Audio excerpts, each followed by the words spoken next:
I briefly touched on the timeline that actually has happened throughout the day, beginning with, of course, the timeline that started off this morning at 6:47 and 7 o'clock with the Cambodian armed forces still bombarding and shelling the Thai sovereignty and Thai territory throughout the border, with predominantly the attack from the multiple rocket launchers of BM-21, attacking some of the key terrains, namely Hill 677, which is near Chong An Ma area. This is the key location or the key terrain where the Cambodian troops have been targeting on, because Thailand in recent times have been able to occupy this area from the Cambodian occupation and has been able to take back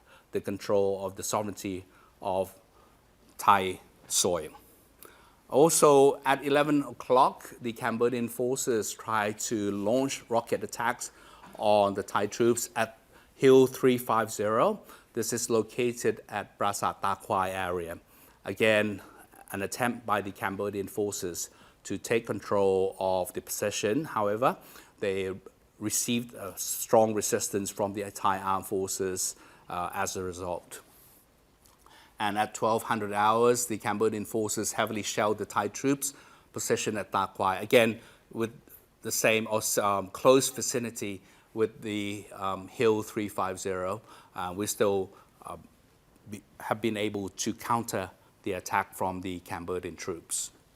Okay, so this is a quick look at the general scenario or general situation that has been happening throughout the day. We have also had the pleasure of having the visits of the representatives from the Ministry of Commerce as well as the Tourism Authority of Thailand to give us reassuring words of their unwavering efforts in monitoring the situation along the border in respect to their respective professions.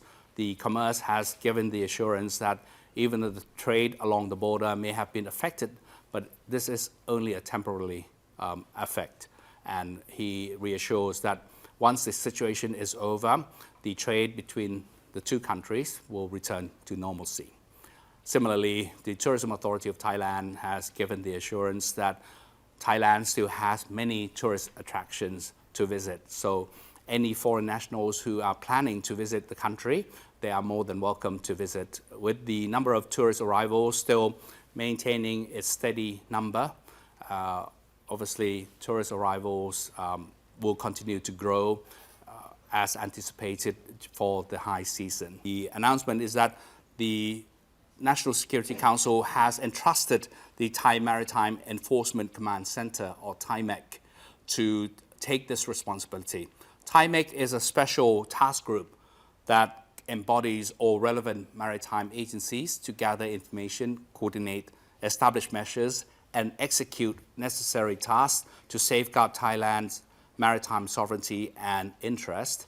And they have been entrusted by the NSC, the National Security Council, to conduct these operations of controlling the Thai registered ships and vessels who may be deemed as possible carrying the petrol or gas or even armaments in support of the Cambodian armed forces.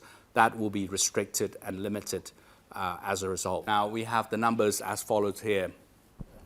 The latest civilian fatalities, the number of people killed as a result of the fighting with the collateral effects, remains at 15 persons. And one civilian fatality actually killed as a result of the Cambodian rocket BM-21 attack. Civilians injured as a result of the BM-21 attack remains at 6 persons. The temporary shelters are currently numbered at 996 shelters. People in the shelter, and of course the evacuees rather, in the shelters that now have gone up to 263,285 persons. With affected hospitals remain at 20 hospitals, and of course the sub-district, the health promoting hospitals remain at 214 hospitals. which are closed at the moment.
$25 crore गरीब गरीबी को परास्त करके बाहर निकले।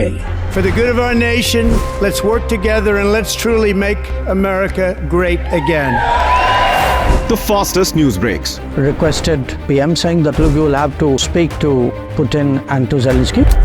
The biggest newsmakers. The relationship with India is probably the most important bilateral relationship the US will have for the rest of this century. The capital delivered quite an election result today. Expert analysis. The million-dollar question today is how to stop this dance of death. Ground reports. I'm standing at the crossroad of the Kumbh Mela. Behind me are more than 100 entry ghats. Long-form interviews. Exclusionary politics is reflected in Manipur case as well. You don't bother because this is a small state. Deep dive into burning issues. It's often said DRC could be the richest country in the whole world. It's because of what sits underneath. Why exactly did the US topple the Sheikh Hasina government? HT videos. We don't just break news, we break it down.